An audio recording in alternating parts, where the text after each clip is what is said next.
We should be live now. Cool. See how it sounds. The arsonist has oddly Should be shaped live feet. now. Cool. The Human Torch. Yeah, the Human Torch was denied a bank loan. Did that happen? I mean, I read a bunch of books today, but not anything related to the Human Torch. Human Torch being denied a bank loan. I mean, it could possibly happen, right? He does seem like a very unsafe investment. Oh, definitely. Well, anything he gets has to have fire insurance. Mm-hmm. Nah, I just read so far this week Batman Who Laughs and No Road Home. And both were real good. Nice, good. Yeah, I loved Batman Who Laughs. I just didn't get a chance to read No Road Home yet. I'm so stoked that A, Hercules is in a book again, and B, Hercules kind of seems to be the focal point of this. Oh. I don't care about Hercules, but, like, I get it. He works great in an ensemble, and in fact, they pull in some characters into this one where you're like, really? They got them too, huh? Uh-huh. It's a true sequel to No Surrender, but also with some other cool little wrinkles in there. That's cool. Yeah, it looked like a sequel. Like, I was like, okay, that's cool. Oh, totally. They finally address Hulk and Hawkeye. Yes, somebody leaked that online. Oh, of course. I did get to see that. Which is so brilliant, because Clint's just like, wait, but I thought me and Banner were okay, and more evil Hulk from Immortal Hulk is like, yeah, you two were cool, but we're not cool yet. Right, exactly. Yeah, you didn't get. You killed me too. Yeah, you technically killed me too, asshole. You went behind my back. Mm-hmm. And tried to have me snuffed out, you son of a bitch. Yeah, and I also just came back from hell, so I'm extra mad. Do they even address that, or are they like... Yes, they do. Nice, good. Banner's walking around, he's like, am I still in hell? Right, here we go. Let's do it up. Yeah. Just get my shit together. Okay, here we go. Oh, you know what? Let me fix this too, really quick before we get started. That's not right. There we go. Okay. No.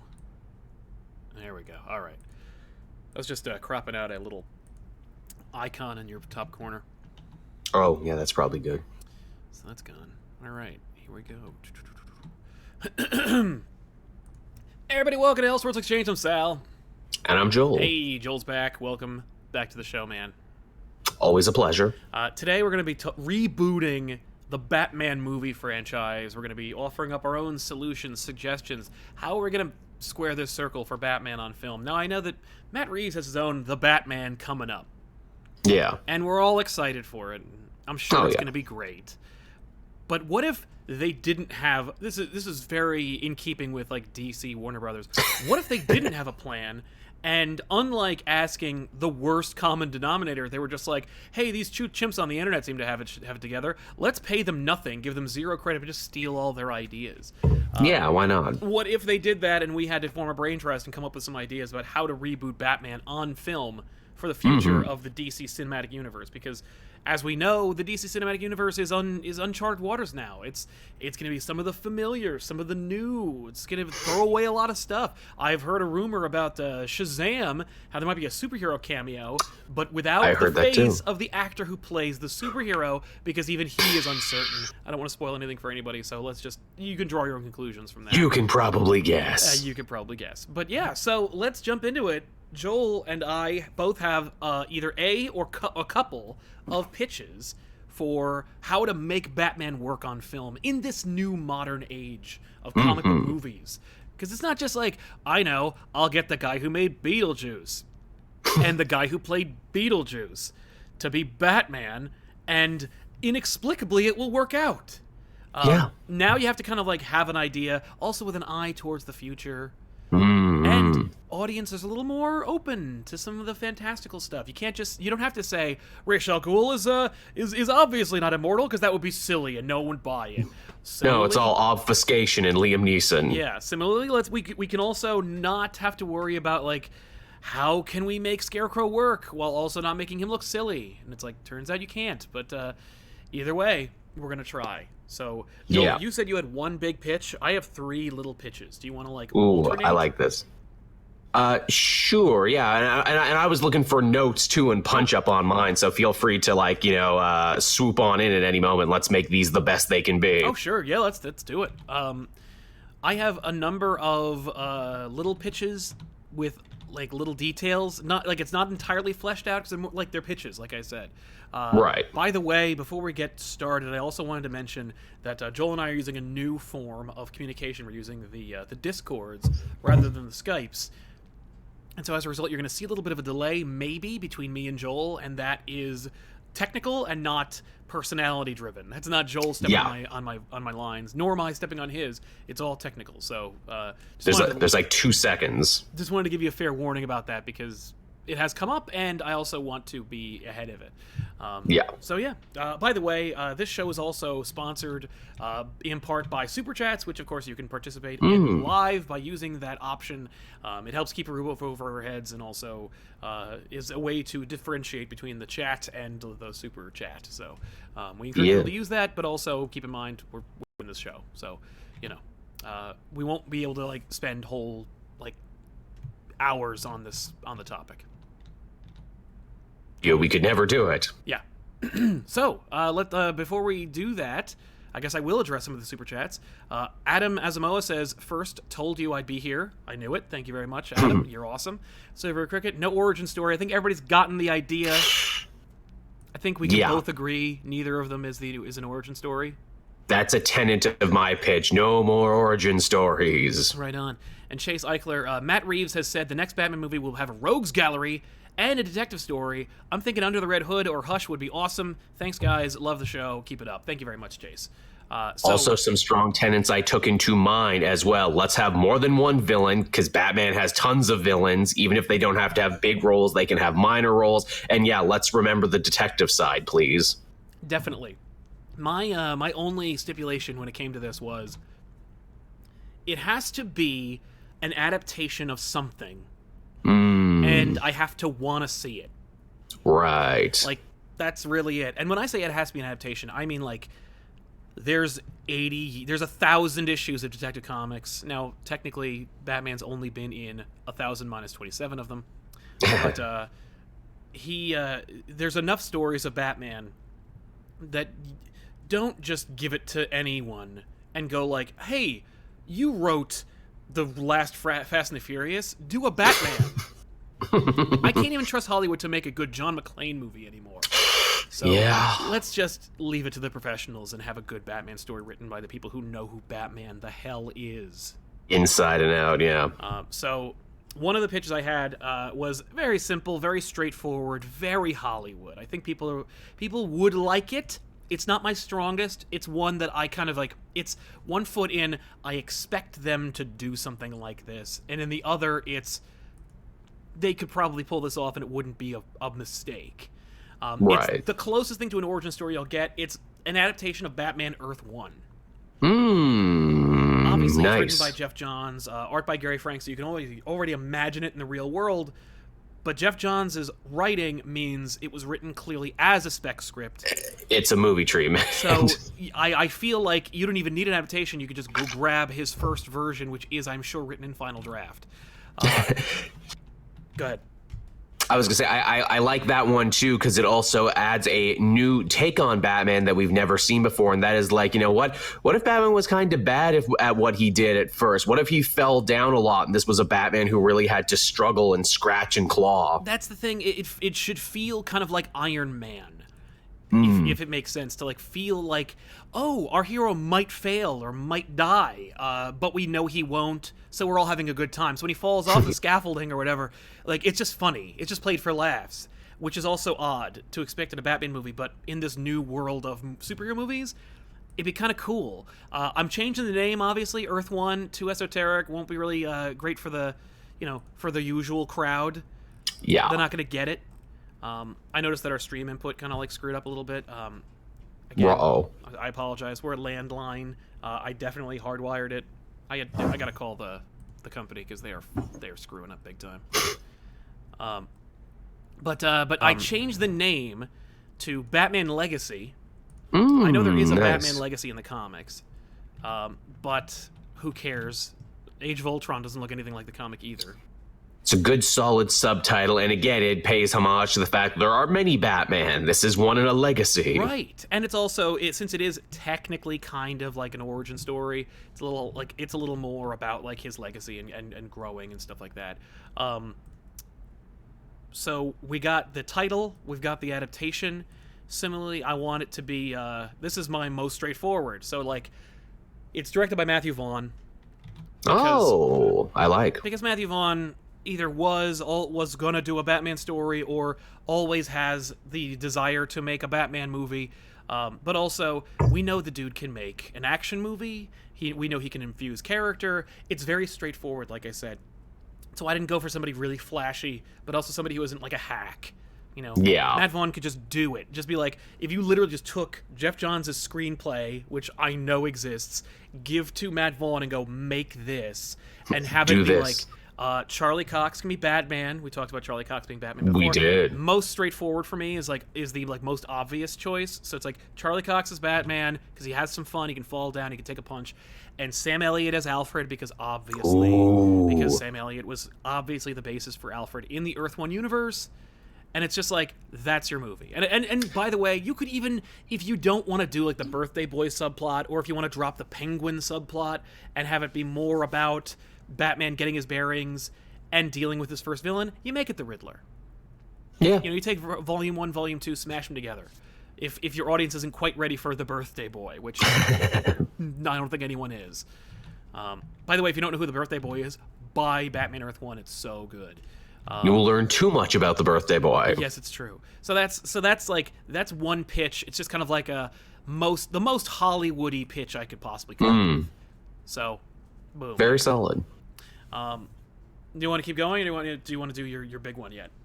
Let's do your 3 smaller ones, and then we'll get to my big one. How about that? All right. Before we do, I want to jump into the super chats again. I wanted to mention that Luke S681 says, my idea would be to do a new universe and just do Court of Owls, but replace Harper with Tim's origin and then tease that the Justice League exists at the end. Solid pitch. Definitely, you could probably omit Harper entirely and just alter it to make it Alfred instead, and you'd be good to go.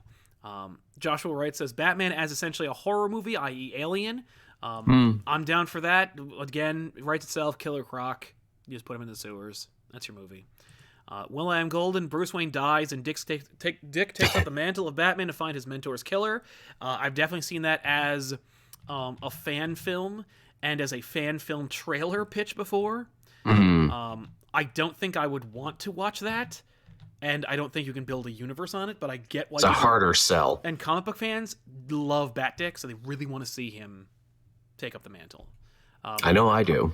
And Rusky9110 says, a Batman movie needs to be done in the same way a Spider-Man movie needs to be done. Small enough that it's reasonable, no one else gets involved, but severe enough to hold tension.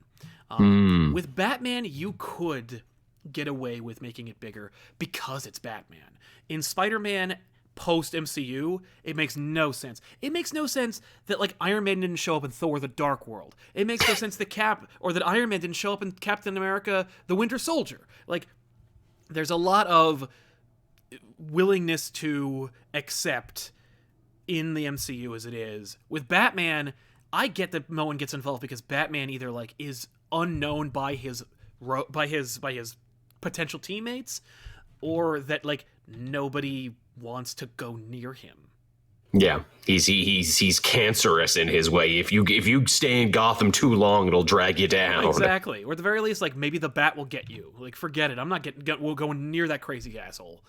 But I hear your idea, and I like the idea there, because definitely my approach was very. I definitely tried to Homecoming Batman, and I couldn't quite pin it down. I definitely took a bit of a Homecoming Marvel-esque avenue with mine, but we'll talk about that when we get to it. You said you had 2 more. Yes, I do. Let's see. The other one is much more off the wall. This one's very ridiculous in terms of like very stylized, very specific. The adaptation is Batman Arkham Asylum, A Serious House on Serious Earth. Ooh. It's how you can get the Hush idea, like get all the rogues, but you make it a cracked mirror version of it, make it very creepy, very stylized. You don't have to dwell on them too long or explain where they go. The title of this one, just straight up call it Batman Arkham Asylum. They did it with video games, I understand that, but at the same time, movies are like, I don't care, we're not that. It's also name cachet. And name cachet. Everybody knows Arkham Asylum already. More people probably bought that game than it would see that movie. So trust me when I say that if you call it Batman Arkham Asylum from a marketing standpoint, it sells. This one is obviously directed by David Lynch because the dude can make it uncomfortable and twisted and crazy looking. I always throw out David Lynch because I think he would get Batman the most. But also, I think so too. With Batman Arkham Asylum, that world, that Grant Morrison story, lends itself to Lynch's look. This one, Batman is almost secondary. He needs to be an actor, but it not really too crazy. He doesn't need to, and I especially don't like the idea of him being like a chiseled jaw, big, huge dude. Which is why I picked Nicholas Hoult, who played Beast. I like him. I like him. I think he's okay. I think he would do a fine job. It's more just like someone needs to be in the bat suit and react to shit that's happening around. I was going to say, I imagine in this movie we would get way more Batman than we would Bruce Wayne. Definitely. Oh, it's no Bruce Wayne. It's literally just all Batman. It's a Batman in one setting. It's a movie like 95 minutes long. It's just uncomfortable and scary. Just when you think you've had enough of this movie, it's over and you're like, oh, that was kind of amazing. Like you think, oh shit, I saw this crazy ass Batman movie, but then you keep thinking about it. I imagine too. Oh, I also tossed out David Tennant as the Joker. Oh, I like that a lot too. I imagine as well, filming it all in one place as Arkham Asylum, you could probably find an abandoned mental hospital and film all in there super cheap, so you could make this for like Raid money. Oh yeah. Oh no. You could even get the dude who made the Raid to do I love that guy. But again, I like Lynch for this. Also, I think Lynch would like the fact that it's like, hey, we're making a Batman movie. We're doing it for about $6 million. You know, we need it to like look amazing. We need some great CG for like the dream sequences and shit. Just some really competent filmmaking. That's all I'm wanting. Yeah. Like, so it's just solid, but very different from the last pitch, but also very different from anything you've seen before. Just what I'm thinking. I like it. Go experimental with it. Everyone's going to see a Batman movie anyway, opening day, so why not screw with the genre? And not only that, like, we all thought that a Batman versus Superman movie was going to be, like, fire. That's all we need, right? And it's like, but it turns out no. So while you have a built-in amount of people who are going to see this movie, you also have, like, so it's the built-in risk factor, but you also have the ability to, like, you don't have to worry about making $1 billion because like you've shown that Batman is not guaranteed to make $1 billion. No, not always. So that's the other pitch I got. So let's see. Going back to the super chats again. Two Mice One Take says Batman romance you'd like to see in live action. Honestly, I don't really care for Batman romances in most forms. The one I like the most in film is Mask of the Phantasm with Andrea Beaumont. I don't like Batman falling in love. I think it's like done and tired. I think it's more Hollywood than it is comic book. Right. So I would just skip it. I have a romance pitch in mind and it ends tragically. It's got to. Caleb Harris, how about we adapt Batman and the Outsiders? First, you got to explain who the Outsiders are. Yeah, well, they're on TV now, I think, and they're on cartoons, so they're probably bigger now than they've been. That still doesn't help, but I'm not against the idea, but it's more like, how about just doing a Justice League movie? That'd be nice. Trenton Brown, an adaptation of All-Star Batman and Robin, but good. There is no such thing. But the art is great, and I don't know how you can capture Jim Lee's art in a movie that has a script that looks like garbage. Mr. Roboto says, Batman reboot idea, The Rock, Statham, call it Hobbs and Shaw, $50 billion. Also, Joel, no beard, you look very young. I was going to say, I've lost enough weight now in my face, I wanted to see what I was hiding under the beard, and yeah, I am looking younger. Still need a haircut, though. Well, sure. But you were snowed in, so I understand. It happens. Stuart McNally says, there was an Arkham Asylum Spanish fan trailer for roughly 10 years ago before news of the first game dropped. Looked wicked, nailed the look of the graphic novel. You owe it to yourself to track it down.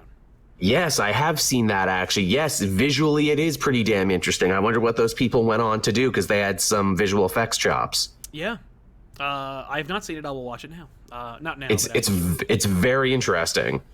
And Pub Sociology, best way to make a Batman movie feel new is to get a Robin movie in there. Yeah, see, if I make a sequel to the one I have, my sequel idea would be just do Robin's Reckoning. Yeah. Yeah. It's the best one. Here's the thing. You can have Tony Zuko be the villain, but say now that Killer Croc was actually part of the same circus as the Flying Graysons, and Zuko recruits Croc to kill the Graysons. That'd be cool. I'm down for that. And so now it's Batman and his young ward versus a violent mobster and a literal monster. Yeah, that is a pitch. Like, that's a movie. It writes itself, and it also doesn't cost too much. For me, Robin, man, I don't know. I love Robin. I don't want to see him on film. Really? I'm similar to the guys who made Batman Begins. I'm like, I don't want to do that. But if you were to make an MCU equivalent Batman franchise, I could see it happening down the road. The problem I have is that, like, Robin stories tend to get way too melodramatic. He is a teen. Yeah, but, like, I remember, I mean, like, I literally read a Tim Drake Robin story very recently for a thing we're doing, and, like, Ooh. it was not nearly as melodramatic as, like, the DC Universe Titans show is, or Robin's Reckoning is, or any Robin-centric story I've ever seen, like, anywhere except for in comics. Like, every time they use Robin, they do some goddamn thing with him where they're like, but it's a kid, we gotta make it annoying and frustrating, like, instead of fun and jubilant, or maybe, like, interestingly dangerous. Like, they haven't cracked that code yet. That is unfortunate. To me, I think Robin is like the last frontier of Batman. We've seen just about everything else. I think it's time to see Bruce Wayne evolve into a father figure and friend. See, I'm down for us doing a Robin movie. Like, not Robin, like, the movie. More like, make it like Dark Victory, where it's like an adaptation of Dark Victory and you introduce Robin. But, like, then you keep Robin for a while. You don't, like, immediately drive a wedge between them. It's like everybody who wants to see, like, when they bring the X-Men into the MCU, we gotta see Avengers versus X-Men, man. Like, how about they become friends first for just a minute? Wouldn't that be nice? Can they agree just for a minute? I remember Whedon when he was like, oh, we're making Avengers. How about they hate each other? And I remember his whole log line for making the Avengers franchise was like, it's a group of people who should not be together who are together. And I'm like, what the fuck does that mean? They shouldn't be together. That's the team. What? Why is everyone interested in making something about a bunch of people who don't like each other, who don't get along? Like, how about the conflict comes from the villains? It's one of the only genres where you actually have black and white villainy. It's true, yeah, but I mean, I guess that's just old screenwriting right there. You know, the essence of drama is conflict. Absolutely, and I get conflict, but, like, how about ease up a little bit? Just because these characters are wearing costumes. Joshua Wright says, Batman as the monster stalking criminals. Very I Am Legend. Not too dissimilar from, like, Spawn, the reboot that's coming up. Punisher Warzone, which I know you don't like near as much. Mr. Abada, rumor says the next Sony Marvel movie is Bloodshot. Well, it's not Marvel, but they're going to try and build a cinematic universe out of it, and if nobody sees it, that's going to be the end of that. Good luck to you. You know what, I would say you don't have a chance, but Venom became a massive hit, so maybe now is Bloodshot's time. Well, and Bloodshot is much more like Venom. It's like, what is Venom? Oh, it sounds dangerous and scary, and he looks awesome. I guess I'll see it, but, like, if it says Bloodshot in the name, then I know it's gonna have blood in it, and that sounds totally dope. So sounds maybe it'll do just as well. $2 billion for Bloodshot. $2 billion Bloodshot franchise. And the Red Samurai rumor is there's 4 villains for Matt Reeves' film, and Penguin's confirmed, so which 3 villains should be in it other than Joker, Riddler, and Two-Face, as those 3 are better than on their own. I don't know, Mad Hatter, Man-Bat, Clayface. I'm good with that. How has no, like, special effects wizard been like, yo, we gotta do Clayface in one of these? Clayface has been my pitch since they stopped making Nolan movies. I was like, do Clayface. Because Clayface tells your audience, this is not like Nolan's version. Like, there is no version in reality where a dude can turn himself into a giant clay monster Like, you have to accept the reality of the world that allows Clayface to exist. So Clayface is your, like, palate cleanser movie. You would also think the story of Basil Carlo, the most well-known one, would really resonate with screenwriters and directors because he's an actor obsessed with vanity who goes too far and turns himself into a monster. And, you know, he has all these great callbacks to, like, Boris Karloff movies and everything. I'm like, really? No, nobody can do anything with this? No, this is not appealing to anybody? If Silent Hill, the movie, has taught me anything, it's that Hollywood is sexist and stupid. And I can imagine that, like, they get this pitch across their desk and they go, oh, okay, so the actor is obsessed with themselves and is, like, obsessed with, like, maintaining their youth and their beauty. And so they get, well, wait, but this is a man's name. So why is it a man, though? It should be a woman. Women are like this. Women are act like this. The actresses I know are like this. The actors, they can be old forever, and their co-stars keep changing ages. Like, Liam Neeson can hook up with Mila Kunis. Like, that's how it works.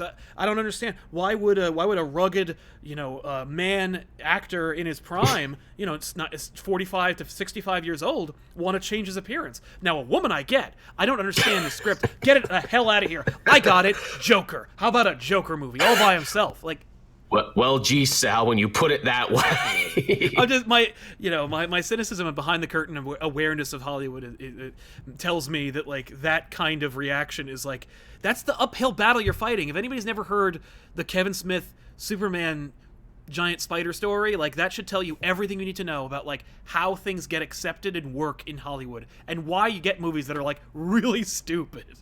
Spider's the greatest killing machine on Earth, Sal. I know. Ali Al-Zayati says, I don't like the Avengers fighting. It's why I don't like Civil War movie, because they act like jerks to each other.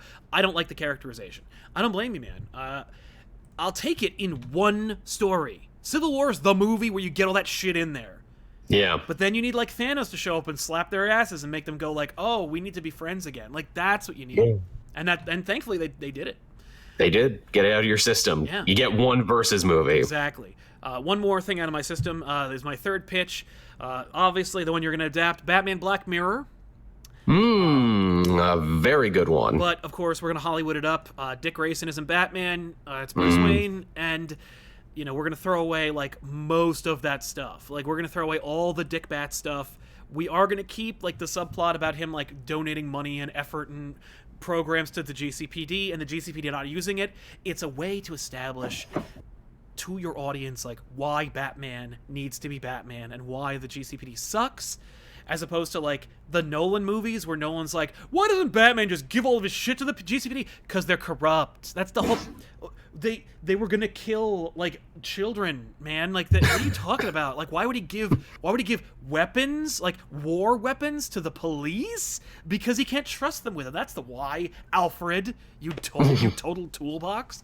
But I digress. So you establish all that, but, like, the real crux of it, you know, the Joker's in there and that's fun, but, like, yeah, really it's about James Gordon Jr. Yes, who is a great villain and back just recently. Yes, that's right. So you need, like, and that's the crux of it, like that. And you can imply the Barbara stuff, or you could just establish that Barbara is not yet Batgirl. You could either make it she was Batgirl and got paralyzed through reasons we're not going to get into in this movie, or Barbara is young, Batgirl age, or Batgirl approaching age, but she hasn't quite made the leap yet. So that way, it's just that she's, you know, or... third option, she's just paralyzed. Yeah. Like, she was never Batgirl, but she's just in the chair. Do you keep the stuff with the auction house, because that was one of my favorite scenes from Black Mirror, and that's how you build the universe and weave in some stuff by putting a bunch of Easter eggs in there. Absolutely. Only for fans. Absolutely, you put definitely. That's why you keep the Joker in the basement. That's why you keep the auction house. You keep a lot of that stuff, but you just get rid of a lot of, like, a lot of the stuff that ties it directly to the continuity. Like the Road Runner and, like, Dick's evil love interest and everything. Any of that's got to go. You just pare it basically down. All the Dick-centric stuff. Exactly. You just pare it down to the essentials. This has to look and feel crazy and cool. All the James Gordon Jr. stuff is dope. I would cast Bryan Cranston as James Gordon Sr. Yeah. And I'm on kind of a kick on this kid, but I'd cast Daniel Radcliffe as James Gordon Jr. Oh, he'd do that really well. He can play creepy. He's got some creep in him, Radcliffe. Exactly. I'm also, of course, crossing my fingers for at least seeing a screen test for Radcliffe playing Wolverine, but if we don't get him, Radcliffe as James Gordon Jr. and Scott Adkins as Batman. Interesting. So he's a little older. You know, you had a younger Batman at first, now he's a little older, because it has to make sense with everything else. Exactly. And he's not too much older. You know, No, he's really old. It's just more like he could be a believable 30-something. As opposed to a hard 50 or a hard 45.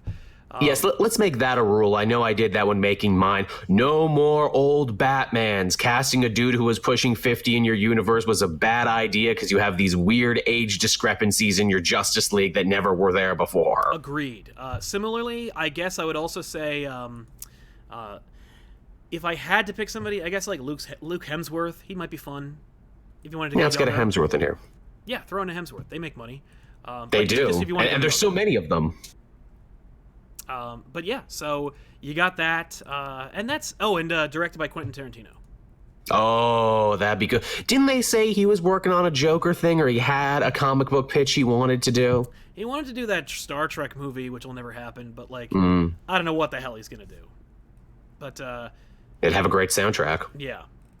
Oh, it would have a killer soundtrack. That's the thing. Like, just that splash with the bat keychain makes me think of like how cool that would look in a visual style like his. It'd be totally dope. So, and also I'm about it. The money that would cost to get Quentin Tarantino's like it would cost more to get Tarantino than it would to make the movie. Yeah, probably. But that's where you make up your losses in terms of like people going like Batman 12. I'm not watching Batman again. Tarantino's making a Batman movie. I guess I'll have to go see that. It would be must viewing for everyone. I wonder though, would Tarantino be willing to deal with all the studio stuff and all the notes he would no doubt get from Warner Brothers and DC Comics to be like, you can't do that? See, Tarantino doesn't listen to those, and he's just more like, well, I'm gonna do what I'm gonna do, man. You want me on this picture? I'm either gonna make it or not, and they're gonna go, okay. We are relying on his name cachet to get people to go to get people to absolutely see this movie. We gotta pay. We gotta let him do whatever he's gonna do. Can Sam Jackson be Lucius Fox in this Quentin Tarantino universe? I mean, I think it would have to be. and then Christoph Waltz can be our Mr. Freeze in the sequel. Oh my god! I mean, he can be anybody. I don't care. I'm in. Similarly, I guess Tim Roth can also be somebody. That's good. I imagine Tim Roth is a good Riddler. He'd be good. He'd be good in most things. I haven't dedicated much brain power to who Tim Roth would play in a Batman universe, but like he'd be great in most things. Like he'd be a pretty solid Gordon if you really wanted him to do a voice. Yeah. But anyway, so those three of my pitches, they're very different movies. They're very like alternate versions, and they all kind of like springboard into the next phase. And yet they're also demonstrably Batman. There's no connection to the DC universe at large, which is the pressure. But you could connect it if you needed to. Like there's references outside. Like you could make as much tangential connections to the DC universe as you can, as you want, but not anything that needs to be there. So you could really just pick and choose. Yeah. Before we move on, I just wanted to jump into. What was it? Will I Am Golden says, mix death in the family and Killing Joke and have a Robin paralyzed and see him dealing with the guilt and doubt and what he's doing to himself, similar to when Spider-Man tried giving up. Okay. The family film of the summer. Yeah. I mean, you know what? They can make action figures of that. Why not?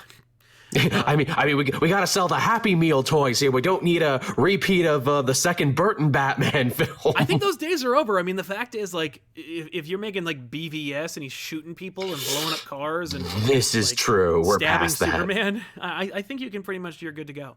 I hate you, Superman. Stab with spear. What the? Mr. Abato, Batman Year 100 is that possible Bat Future reboot? Year 100 is a dope book.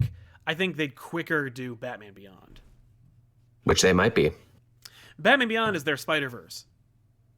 I hope they get Kilmer and Clooney and everyone else in it, and I hope they all play different versions of Batman throughout history. I want them to just make Batman Beyond with like the Spider-Verse type animation with the original voices. Yeah, did you hear Will Fredilia? He piped up on Twitter there. It's like, but we already made a Batman Beyond movie. Do I get to be in this one too? Listen, And I'm like, man, if I had pull in Hollywood, you would be. yes, you would. Kevin Conroy only gets older. He's only going to get more age appropriate for that Batman role. Yep. Ricky Reyes says, not Batman related, but is still DC. Has there ever been a Green Lantern story in the vein of of an Alien movie? That would be my pitch for a movie. Dude, Green Lantern Earth 1, make that movie. You're done. It's not quite Alien, but it is dope. Gabriel Reyes Jr. says, hey guys, I just want to chime in and suggest a book that could work. Batman Long Halloween. Let me tell you something, man. If you take out all the supervillains, that's basically what Jeff Loeb stole to make the Nolan movies. Yeah. There's a lot. There's a lot of plot points, characters, lines that are just ripped completely out of those comics. Names, even. Yeah. So, but Long Halloween would be cool. I'm down. I like that movie. Or I like that book, so I would watch that movie. I feel like people would be like, this feels really too familiar. It feels like that last movie I liked. Yeah. Which is why I'm always worried about it. And why I always stray away from it from my list. I try to come up with something else, because I'm like, I feel like it's too soon. But yeah, give the people something they haven't seen in the last 12 Batman movies. Right. So, those are my pitches. Joel, let's hear yours, and then we'll workshop it for the latter half of the show. Sounds good. Sounds like a plan. So this is basically a skeleton script I put together here with like little points here of stuff I would like to see happen. I guess we should start with the title, because that's a good place to start. Absolutely. You always start with the name of your product when you're creating something. Of course. Again, doing much like what you said, I want to take reference from a Batman story that already exists. And for that, I took the name Batman Gates of Gotham. Okay. All right. Also, terrific Snyder story. But Higgins, too. What's that? Higgins, too. Oh, yeah. Well, people forget that. No, I did forget that. But, okay, Gates of Gotham. Which Gates?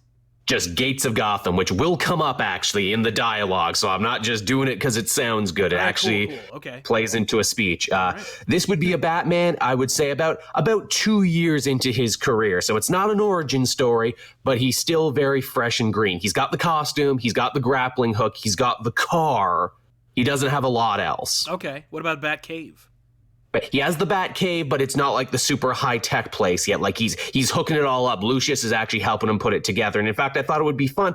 Let's have Lucius in the cave. We never have Lucius in the cave. No, it's true. And it's not a far leap to make. No. So yeah, I'm down. I imagine in this universe, it's that like Bruce tried doing it on his own. Lucius figured out maybe in this universe, Lucius is a single dad. Maybe he lost his wife to like a carjacking or something. So he was more sympathetic to what Bruce was trying to do. So he joins this crusade. I quite liked the relationship they had in that Telltale Batman game, actually. Yeah. That's a solid interpretation that you could definitely translate into film. So yeah, totally. I would totally steal that. As far as my Batman actor goes, I just saw Overlord over the weekend, and man, Wyatt Russell, Kurt Russell's kid. Yeah. He's so freaking cool. Let's slap a bat cape on him and see what happens. Nice. I haven't seen him in action, but I've heard good things about his acting. So he is good. And he's got the movie star good looks. Again, like he looks like a comic. He looks like someone drew him. Yes, he does. So that helps. I'm like, well, already you look like a comic character. So boom, I want you in this role. Who would I cast as Lucius? Because I had some castings here. I imagine I'd want like Keith David or like a Michael Potts. Yeah. Because like Keith David is so good and he lends credence to any project you're in. So it's like, just put him in there. Put a respected actor in there. Right, exactly. That's kind of like how they started with the Bat franchise when Nolan took over. It's like, all right, we need a British guy. Get like the best one I know, Michael Caine, Lucius Fox, best black actor I know, Morgan Freeman. It was just best white actor I know, Gary Oldman. He can play Gordon. Just moving on. Boom. Keith David would be a great Lucius because he'd be funny or scary. Yeah. Either way, I'm down. He can be anything, and he's still in movies. He's still acting even at this juncture in his career. For my Alfred, I imagine something, either you go younger and maybe you do like the whole he was in the military thing like Year One and like everything else. I imagine a Colin Firth in that role. Okay, all right. I take that, Alfred. he would do a good job, especially because he doesn't have to like go swing for the fences. He could be like just very stoic. Maybe he might like cry if he's really like if Bruce is all like banged up and shit. But otherwise, just very English, and I'm down for that. He's super dry. I like that. And if we couldn't get Firth, I would say Ralph Fiennes, who was actually the voice of Alfred in that Lego movie, and he was really goddamn good. Oh, I completely agree. When he was in that movie, I was like, oh shit, he's great. He really is. I'm like, why are we wasting this on the Lego cartoon? Cast him in something real, please. No, totally. No, I'm down. Yeah, let's have that there. But yeah, okay, so it's Batman 2 years into his career. One thing I think we should really do here, and this is me totally stealing from other movies, my Batman franchise would go the route of Indiana Jones and James Bond, and that is we open everyone with a completely unrelated action scene, so you sate the audience, you fill their need for explosions and fist fights and everything, and that way you can build character and slow down for the rest of it. And it also means that when we meet our new Batman, you meet him as Batman before you even meet him as Bruce Wayne. Yeah, you're not like shoehorning action that needs to tie to the plot just because you need an action sequence to break things up or introduce Batman being cool. I think it's a great idea. It's something that I've been waiting for and expected pretty much since the Raimi Spider-Man movies. I remember, like, Raimi 2, I was like, okay, so he's been Spider-Man for at least a year or so. Can we get, like, a fight with the Sandman, or a fight with the Lizard, or a fight with the Vulture? And you could stunt cast them and have it be a fun intro, because Spider-Man has, like, a limitless supply of villains that all translate to film, but you might not be able to make a whole movie out of them. Like, I've been joking about Ben Kingsley as the Vulture since Spider-Man 1, where it's just like, haha, and you're just like, you're watching, you're like, lol, it's friggin' Ben Kingsley, and he's wearing a silly-ass green bird costume. Spider-Man mops the floor with him. You almost get that a little bit in Spider-Man 3, when he fights the Sandman for the first time. He goes, where do these guys come from? Unfortunately, then he's in the movie for the rest of the time, and it's like, stupid. But that's a shame. I would like to see Batman take on like a gang you don't see very often in this opening. Like maybe he fights the street demons, those bikers that Denny O'Neil created. They're like filling trunks of cars with like heroin and everything, and Batman, he's taking it to drugs on the street. Street demons, I'd take the mutants if you want to make it like that kind of movie. Just like throw it out there like, oh, by the way, like one day these will be a real problem. But like for right now, just a weird, silly ass group of people. It also they're visually gangy. You're like, oh, a gang. They're wearing sunglasses that all match. Like this time they are punk kids, but in the future they might not be. Right. So I love that idea of them fighting a gang. It also saves you the time of like throwing away a villain or having to like work out a contract with an actor to play said villain. You know, like, what if like you cast somebody awesome to play the Scarecrow for your first 10-minute action sequence, and then like he dies or he doesn't want to do it anymore? Like then you're like, damn it, I can't do a Scarecrow movie in this universe, or I gotta recast and it looks dumb. I'm actually glad you mentioned the mutant gang too, because I actually do steal an idea from Dark Knight Returns here, and that is that, this gang of drug pushers that Batman should be able to take down no problem actually give him a run for his money because they're toting a bunch of brand new military weapons that they should not have. Okay, cool. Because that way you establish to your audience, like, we know Batman could mop the floor with them, but there's a new threat in town, and if he doesn't deal with this movie-related threat, it will keep him from having the kind of adventures you want to watch him do. Yeah. So I get that. Okay. And the guns keep coming back too, is the thing where it's like, some new shadow player has come to Gotham and is flooding the streets with high-tech military weapons. Okay. And obviously, again, this is something they never do. Batman hates guns. He should be the ultimate anti-gun hero. I would actually like to see the threat of gun violence be a minor villain in this movie. I'd be down for that, especially if you... Here's the thing. Hollywood, as we've said, in my own cynical armchair opinion, is horrible and thinks you're really stupid. So no matter what awesome idea, how many, like the 5-minute intro to Bumblebee, where you're like, this should be the movie. It's a $400 million action sequence that's all CG on Cybertron. Like, make that shit happen. And why can't I see more of this? But who's the human gonna kiss? And you're like, what? There's no kissing. It's Transformers. With Batman, it's like, yeah, but like, when are we gonna see the Waynes die? And it's like, if you need to have that in there as your like please just give me the rights to make this movie. I will do whatever you want. And it's like, you need to show the Waynes die. And it's like, fine. Then your gun violence, it gives him that visual. You get to see the pearls again. You know what I mean? Just that kind of visuals that, like, can pepper throughout the movie, that don't, like, beat you over the head with it, but also satisfy Hollywood's refusal to accept that nobody wants to see that shit anymore. You also get to take another great panel from Dark Knight Returns when he breaks the gun over his knee. You know, this is the tool of the enemy. We will not use this. Yep. You could even take the line if you want, because it's something every fan knows and they're going to love it. But that's not the real threat, though. The real threat in Gotham is that there has been a rash of deadly home invasion robberies amongst the upper crust of Gotham. 3 masked individuals, all wearing animal-themed masks, and the papers have dubbed them the Terrible Trio. Okay. Yep. We're marbling it up here, everyone. You're not getting a AAA villain in the first movie. No, you're getting the Terrible Trio what you're getting. We'll totally take stuff from like The Strangers and Funny Games and all those like really uncomfortable horror movies and everything. So they're animal. Yeah, The Purge, there you go. So they're animal masks, but again, they're very purged up. They're very Five Nights at Freddy's. They look really horrifying. Sure. Is what we do.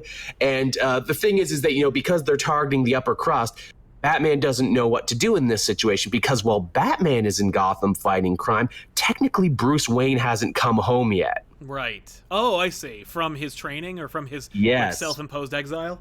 Yes, he has been living in Gotham in secret in the cave as Batman, but only Alfred and Lucius know. Bruce Wayne has not made a big return, and his idea being, it's like, well, no, the mission is more important. I have to let my life as Bruce Wayne die. I need to be Batman 24/7. And obviously, Alfred and Lucius are like, that's not healthy, dude, like at all. In fact, Alfred's subplot for this is like, I really want you to go talk to Leslie Tompkins. I made you an appointment. Will you please go talk to this psychiatrist? That'd be cool. Plus you get to work Leslie in there, and obviously at the end he eventually will. The big thrust of this is Bruce eventually needing to learn that the Bruce Wayne part of him is just as important to helping Gotham as the Batman side. That's funny, because I had teased the idea of pitching Batman Ego, which is literally Batman versus Bruce Wayne, and I was like, that'd be kind of fun, but I think people are going to want to see Black Mirror more. But you're not far off in terms of like what I think would make for a compelling movie. Plus, it being a great, like, let's have fun with Batman. Because I like the idea of Batman being like, you need to, like, chill out, buddy. Like, I'm picturing that scene from Rick and Morty where, like, Rick talks to the therapist and, like, she completely just destroys him. Like, yes. She beats him in, like, a quick sentence and he, like, rejects it. I like to see Batman being like, I'm really great at this. And him, like, being like, fine, Bruce Wayne will have a meeting with her. And Bruce Wayne talks to her. He's like, hi, do you have any, can you freshen my martini? And she's like, so here's what you are. And she just completely breaks him down. He's like, I have to leave. That would be the end of the movie. That's like your thing you go out on. But yes, it's to do this, to investigate these crimes, because obviously these rich people aren't going to talk to Batman. He has to come back out as Bruce Wayne, and he chooses a very interesting time to re-enter Gotham High Society, and that is he crashes the homecoming party for one Oswald Chesterfield Cobblepot, coming back from Europe because he said he was on sabbatical, but really he was laying low in Europe because waiting for the statute of limitations to end on some crimes he was implicated in. Sure. I love that idea. That'd be fun. And it also gives you a chance to, have a more Cockney penguin, have a penguin with an accent that makes sense, because, you know, he's just one of those D-bags who went to Europe and now won't stop talking like that. Right. I like that. Like, do you know that you're from Newark? Like... Yeah, and that's the thing where it's like he knows he's from Gotham. None of us talk like that. Yeah, exactly. But he thinks that's what refinement sounds like. And I imagine for my penguin, I would want like Brendan Gleeson. I'm down for that. Because he's scary and he's funny, and I think he could rock a tuxedo and an umbrella. Oh, totally. Yeah. He's a great actor regardless, so I'm down. I'm almost worried he's a little too old, but I'm also okay with it, especially because, like, how many Penguin movies are we going to milk out of this guy, right? Like, you know. You also have an opportunity to do that great sequence from White Knight where the rich are like, oh, Batman's making us millions. And he's like, what? like, oh, I like the war has to be fought from both sides. I need to operate as Bruce Wayne so that these rich, like, if someone's gonna get rich off of Batman, it better be me to fund them, to refund, like, to fund my shit. I don't do that exactly, but I do kind of go there. And in fact, the title Gates of Gotham is because Penguin gives a speech, which is not unlike stuff that actually happened in the Gates of Gotham story, where it's like, oh, Gotham's been so good to me. All of us here in this room, we are of the 5 founding families of Gotham. We built that gate on our last day. The idea being that when you look at those gates in Gotham, you can be whatever you want to be in this city. I'm down for that. I love that idea. So he gives a big speech. Bruce comes in, crashes his party, and everyone's like, "Oh, Bruce, Bruce, Bruce!" And like Penguin is seething. Yeah, because he was like I'm sure he's like self-conscious, and then like Bruce Wayne, this beautiful, mysterious person who should be dead, shows up and he's stealing the spotlight. I love that idea. No, that's crashes his party, and Penguin's big announcement was, "Hey, I'm back in the city now, and I need to help rebuild the family fortune. I'm going into the nightclub business, and you're all invited to the grand opening of the Iceberg Lounge." Yeah, I'm down. I love that idea. That's the big place for our action scene at the end of the movie. Now, can the henchmen use ice skates and hockey sticks to fight Batman? I mean, we could work it in, but only if we get a sponsorship from some of the bigger sports companies. All right, good. And yeah, that sounds great. But yeah, Penguin's in the movie, but he's not the villain. We're still working with the terrible trio. And it's at this party, Batman actually rejoins his 3 friends from high school, which is an idea I don't think anyone really plays with. And that is like, well, Batman didn't run away right when his parents died. Surely he had to go to school and make some friends at some point, even if, he was still like kind of dead inside and everything. Yeah. And those 3 friends are, and here's some deep pulls on this one, Veronica Vreeland. Okay, yep. Who will kind of be his love interest for this. The idea being like, oh, if your parents didn't get killed and you didn't run away to be a kung fu master and everything, we probably would have been married. In fact, my parents basically put that forward to me, that we will join the houses of Vreeland and Wayne. Oh, definitely. No, that's great too, because that also addresses the love interest thing that Hollywood would force you to do, while also not doing it. Yes, that's absolutely where I was going from. They never really say what the Vreelands did in the comics, but for the case of this movie, we'll say they were in aeronautics. They did planes, and this will be important later. Okay. So the other 2 friends there from his high school life are Timothy Fox, son of Lucius Fox, which was like one of his original kids. Lucius has like several kids that have been crisised and retconned out of existence. Uh-huh. I think Timothy was one of the first one. And the other friend is a guy by the name of Armand Lydecker. And Lydecker's family made their money in shipping. Oh, so you got a lady who made her money in aeronautics, a guy who made his money on boats, and the Fox family, who of course made their money in tech on the land. So what do you have here? Sea, land, and air. They're the terrible trio. They're Vulture, Shark, and Fox. Right. I'm down for that. I think that's great.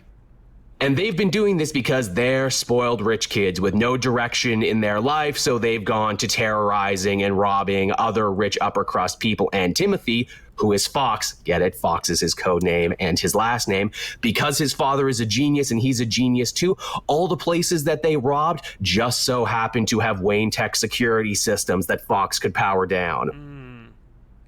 And because the other 2 are rich, they can actually afford a vehicle that is not unlike the Batmobile, and grappling hooks and laser cutters. So they're using the exact same rich kid tools as Batman is using. And this pisses him off that someone has so perverted this. Yeah, I love that idea. I think that's really cool. And they're doing it just to be huge dick bags. Now, while the other 2 are doing it for fun, it's Armand, who's Shark, who's kind of our more main villain on this one. He's not robbing people just for money. He's like the most violent and brutal of them. He wants something. And so for every place he robs of all the major Gotham families, he steals a little tchotchke. Right. And these little tchotchkes have a page in it. And this page goes to a big ledger that dates all the way back to the founding of Gotham. And basically this is all the dirty laundry that all the families wouldn't want to get out. And that is, who was complicit in the slave trade, who was smuggling opium, who was selling firewater to the natives. Mm-hmm. I love that. All that dark skeletons in the closet that every rich family in America has. Yeah. And he wants this because this is part of his whole I'm becoming a supervillain thing now, to where it's like, the money's not important. I want to, expose the rich elite of Gotham as the predators that they are. And so that's why I took the face of Shark. Yeah. I think that's because when awesome, they smell blood in the water. Because it also allows, like, it's a fun way for a villain in the Bat universe to be like maybe me too, and it's like, no, like, Penguin's going to replace you. You're not anybody. Like, how cute you think you're going to be part of the Rogues? Not even that, but like, how cute you think you can elevate to supercrime? Like, that's not you. That's absolutely what we're going with this on this one. And it's also kind of like a dark mirror to Bruce too, where it's like, if you had stayed, if your parents didn't die, you might easily be one of these bored rich assholes hurting people just for fun. Yeah, exactly. So it also allows Bruce to, like, look at the mistakes or the potential, like, this is why I was avoiding being Bruce Wayne, but also why it's important that I am Bruce Wayne. Because, crime comes from the top down, not just the bottom up, and I need to be there to fight it in that way. Also, too, you bring back the whole gun thing. Obviously, it's Penguin who's flooding the streets with guns, naturally. Yeah, no, he's a gun runner, yeah. This was all of his plan. He's using the Iceberg Lounge as a base. That's where he's stocking all the weapons. And the idea he's doing this, he's kind of seizing on all the fear and paranoia that the terrible trio are causing. So he's arming criminals on the street, and he's arming the rich, and they're all shooting each other now. And Penguin's idea is like, well, once everything's done, I'll just swoop on in and take over, and I will be Gotham's new crime lord. Naturally. No, I think that's great. And Batman catches wind of this, and he's like, well, geez, he's not quite there as a detective yet. He's like, I kind of have all the pieces, but I don't know how they fit. I need to do that old film noir thing where I need to find someone smarter than me and beat on him till he tells me stuff.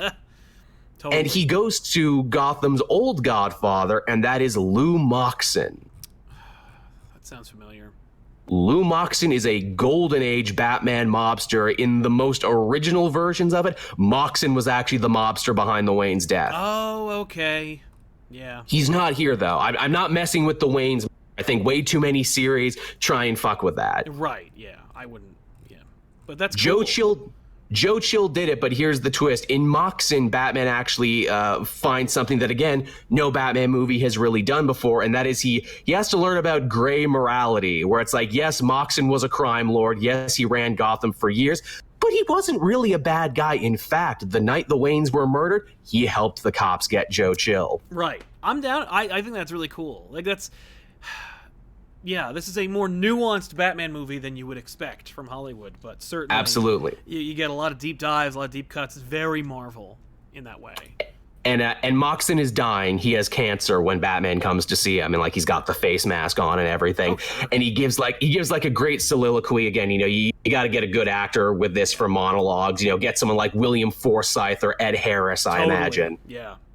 And Moxon's like, I kept all this evil at bay for so long at the cost of my own soul and my own family. And, everyone knows I'm dying. That's why Penguin is chirped up right now. That's why Maroni and Falcone and Thorne and all these other guys who have been chipping at my heels forever, just waiting for me to die. When I go, it'll be all out war on the streets. And then you got these guys in masks. I don't envy you, Batman, for what you'll have to do, but No, for years I held the keys to the gates of Gotham.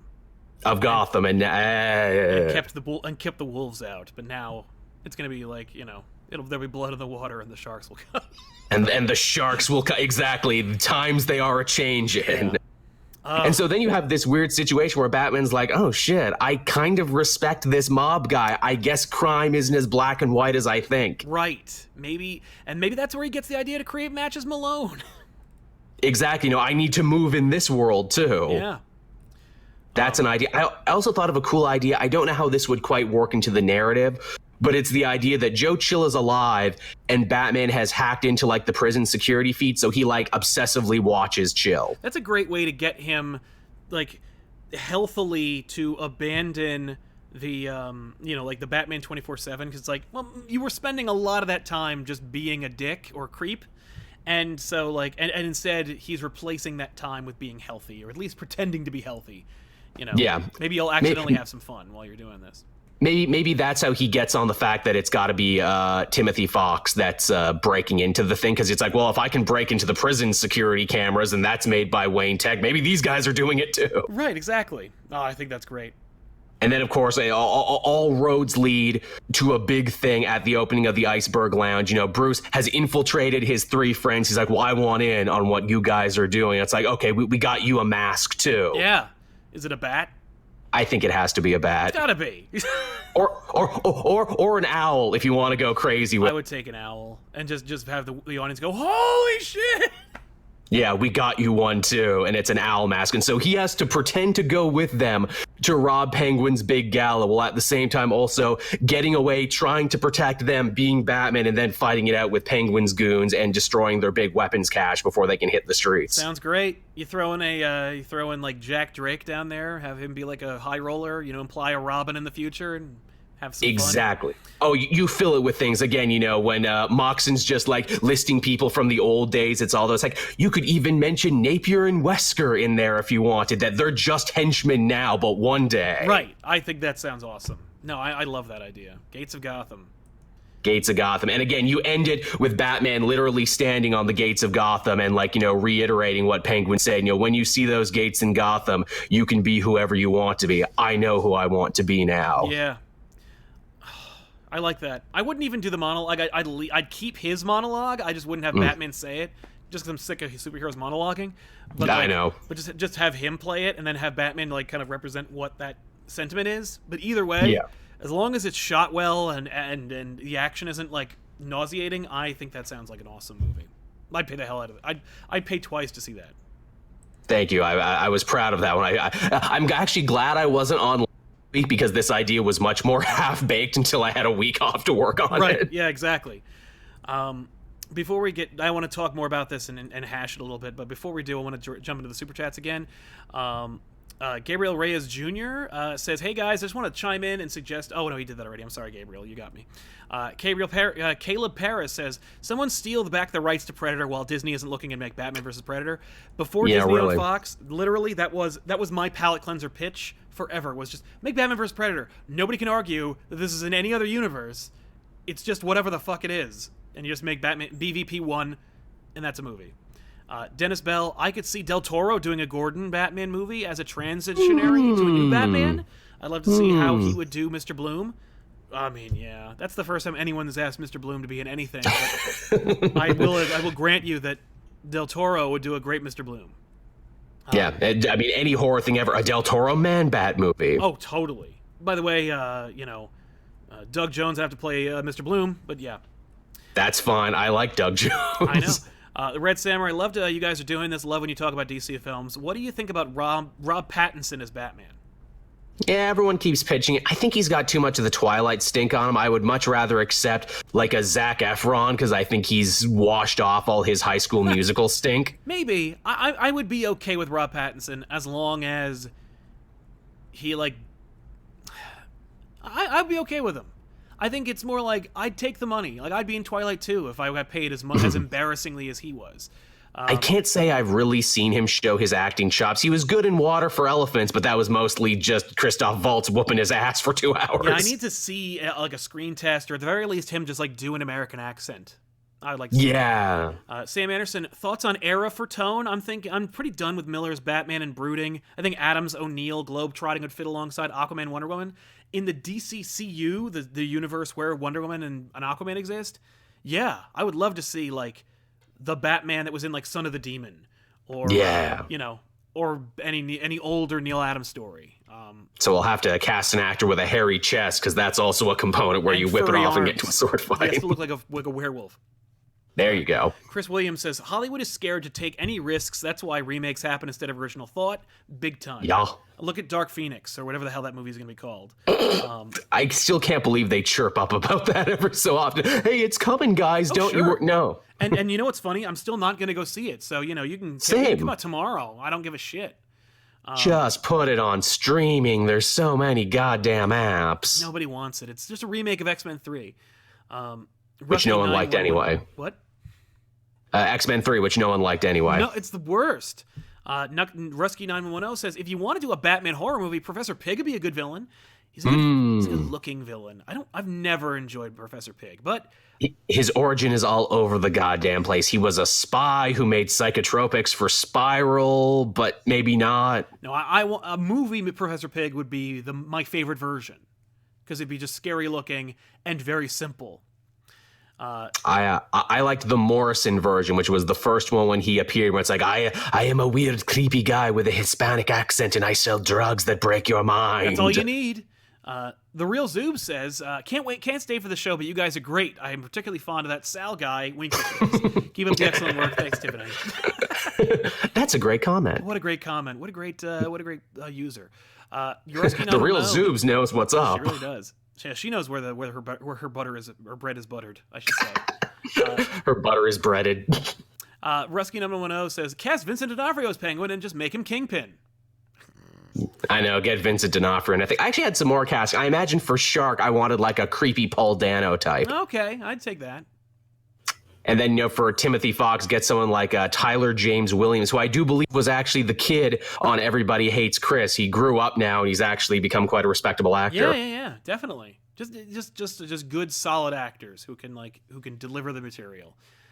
What do you think for Gordon, like a Stephen Lang or a Nick Offerman? Oh, Stephen Lang's good. You want him to be young enough. You know what I mean? So it's like 0-year Gordon. Yeah. I don't know. You got to be able to rock a mustache, which is difficult. Yeah, that's true. You don't really get to, but you don't know what most folk are going to look like with the mustache if they haven't used it. Until they do it. Screw it, just make it. I mean, like it doesn't have to be younger, but like you mentioned the Russells, get Kurt Russell in there, have him play. Oh yeah, you'd be good. That's because I just want to see Kurt Russell do more stuff. Same. Jack Rudy says, "Can we get a blue Will Smith as Batman?"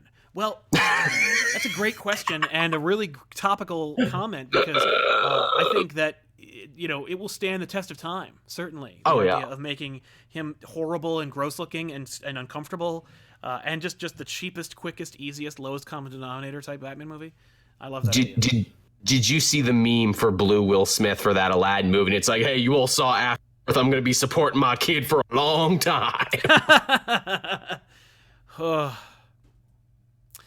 Just make him all CG and just have him do the voice. I don't get it. How hard is that? Or stop making these movies and don't do that anymore. Tevye Smelka says, I say adapt Super Sons with both his son Damian Wayne and Robin and John Kent Superboy, the son of Superman, and Lois Lane, but in an animated movie. A Super Sons animated movie is, I'm sure, a thing they will make one day. Maybe next season of Young Justice, because they introduced both John and Damian this season. Did they really? Yes, they did. They're babies, but they introduced them. Oh, okay. But the show time jumps, so by the time there's a next season, they could be 10 years old. That's true. Dude, I mean, like, the fact is, Damian's already, like, a thing they put in those movies, like those awful New 52 versions. You could do a New 52, John. You could even adapt the Bendis thing, and it's like, he's here, but he's 13. Oh. Brian Cahoon says, watch Good Time for Rob Pattinson A24 movie. Okay. I'll check that out, I will check that out. Luke S681 says, Joel's Batman as the guy in the chair for Justice League. Right? Like, he's just like, yeah, okay. Go do that. I'm not going. Because I'll die. If you're going to make a Justice League movie and you need a Batman, make it God Bats from friggin' Grant Morrison's run, where he's just like, he's giving orders, he shows up, he breaks off from the group. That's the one everyone wants to see. Yeah. But yeah, so we got 4 different Bat movies here pitched for you. Who's directing it for you? Oh, that's a good question. I couldn't think of one that I really liked. I liked all your director picks. I guess you have a better eye for direction than me. I'm a story and idea guy. Right. I don't deal in the nuts and bolts. Yeah, I mean, like George Miller would be cool because he's just so good. Yeah, and he wanted to do one genuinely. Yeah, he did. He was gonna make that Justice League movie. So, but yeah, George Miller would be straightforward and cool, but he also has an eye for action, and it'd be really great. If we're doing the Marvel, Evans is good. I would say if we're doing the Marvel method, let's find someone young and hungry who hasn't helmed one of these yet. Yeah, that's true. Who'd be really fun? Rob Rodriguez would be really good. Yeah, how come Robert Rodriguez hasn't gotten a taste of this? Well, I guess he did his own superhero movie in Shark Boy and Lava Girl, and that was enough for him. Well, he did make a Battle Angel Alita, so... That's right, he did. That's getting okay reviews. I've heard bad reviews, but I have not seen it because it hasn't freaking come out yet. So I will catch it tomorrow or the next day. Probably Friday. I got invited to a screening actually in the city. I put in for a bunch of stuff, never got one before, and I'm like, oh, of course it's this movie that A, I'm not that interested in, B, it's a snowstorm, so I'm not getting down to the city anyway. That sucks. Because I do want to see this movie, and I'm going on probably Friday or so. We'll see. Tell me how it is. I will. I'll definitely. I'll mention it on the top of. You can catch it every week on the Off the Rack live on Mondays. But yeah, before we go, this is a hell of a. These are all great ideas. I especially love yours. I think that's like the one I would go with out of all of them. Oh, thank you. I liked yours DC too. Universe. You can also, and I wouldn't shoehorn in anybody. I would just not do it. No. And just make it part of that universe. You got to make your Batman movie work, and then maybe in the next one you can start putting in some more stuff. Yeah, and even then, like consultant, like he gets what's his name? He gets Superman. Like Superman shows up for a minute. You need some help. You okay here? Yeah, exactly. Or he calls him. You know. But damn it, Clark, I can't talk. Yeah, I wouldn't go too far on it. You put him in everybody else's movie, maybe. You could make a great joke out of that where it's like, incoming call from Superman, reject. Yeah. No. Not right now. Do you want to delay it? But yeah, so we want to thank you all so much for hanging out with us. And of course, if you want to mock up some posters for Gates of Gotham, let us know. Let's see it. Ooh, yes, please. But otherwise, if you want to help us out, you could always help us out by going to the Patreon, patreon.com/ComicPOP. Before we go, Mr. Roboto says, gotta say, Wes Anderson Batman. Oh, yeah. It'd be different. Be the most symmetrical Batman you've ever seen. Jason Schwartzman is Batman. Look, we should just get Judd Apatow to do it so we can have Seth Rogen Batman, James Franco Joker. Oh yeah, that is a movie that I know for a fact, based on nothing, that was a conversation. Oh, I'm sure. Where it's like, okay, Seth, you're doing really good with these TV shows. You're a real power player in Hollywood now, and you're so cute and Canadian. What's your pitch for Batman? We're hearing everything right now. Oh, yeah. I'm thinking improv comedy. I cast all my friends, and we goof around for, a year and a half. Yeah, I'm thinking of making a Sandler comedy where we all go to, a vacation spot and make a movie for, $2 million, pocket the rest. I mean, he was the Green Hornet. He bulked up for that. Yeah, I don't know why. No, I don't know why either. Even his friends make fun of him for that. Green Hornet, by the way, best first 10 minutes I've ever seen in some of these crappy movies. It's so great. Just James Franco being stupid. It's so funny. Yep. By the way, Bill Murray, not far off. I remember when they were planning for Batman '89, there was a rumor that they were yeah, we'll make a the Batman everybody knows is the Adam West Batman. So we'll get top actor at the time, Bill Murray, and we'll do a movie version of Batman, a la the '66 show, kind of like Dragnet was a comedy that was based off of real property. I was like, I want to have a hole that goes into alternate reality so I can grab DVDs and watch them. I don't want to go there. No. Just Firefly season 2, the Batman movie with Bill Murray in it, the Who Framed Roger Rabbit where Bill Murray was Eddie Valiant. George Miller Justice League while we're at it. Exactly, George Miller's Justice League. Oh my God. So yeah, anyway, we want to thank you all so much for hanging out with us, and we'll see you guys next time with an all-new episode of the Elseworlds Exchange. Of course, if you want to see the Elseworlds Exchange some more, or at the very least hear some more, there's a bonus show that's exclusive just to the podcast, it's on the Patreon. Patreon.com/ComicPOP. Go to the description, grab a link, you'll find it there, but you'll also get a little bonus extra show that nobody else listens to except for the folks over there. So we'll see you then. I'm Sal. I'm Joel. So long, everybody.